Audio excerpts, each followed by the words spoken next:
మనం ఈ రోజు చూస్తున్నటువంటి సైటు ఇది 3 ఎకరాల సైట్ అండి. Agriculture land. ఇది డైరెక్ట్ రైతు దగ్గర ఉందండి. ఇది బీసీ ముదిరాజు సంబంధించినటువంటి ల్యాండ్ అండి. మనకి ఇది మద్దూరు మండలానికి వస్తుందండి. మద్దూరు మండలానికి ఒక 8 కిలోమీటర్ల దూరంలో ఉంటుంది. మనకు చేర్యాల నుంచి వచ్చేసి ఒక 16 కిలోమీటర్ల దూరంలో మనకు ఈ సైట్ రావడం జరిగిందండి. మనకు వచ్చేసి ఇది పొలానికి మాత్రమే వినియోగానికి అందుబాటులోకి రావడం జరిగిందండి. మనం సైట్ చూస్తున్నాము. సైట్ అంతా లేవల్ గానే ఉంటుందండి. మంచి సైటు. కేవలం 18 లక్షల రూపాయలు మాత్రమే చెప్తుండ్రు ఎకరానికి. ఇది రాగడండి, బ్లాక్ సాయిల్. పొలానికి మాత్రమే పనిచేస్తుంది.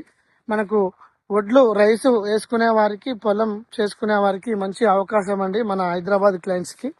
మనకు ఇది పాస్బుక్, రైతు బంధు, రైతు బీమా కూడా ఆల్ గవర్నమెంట్ స్కీమ్స్ కి అవైలబుల్ గా ఉందనే చెప్పుకోవచ్చు అండి. సైటు మంచి సైట్ అండి ఇది.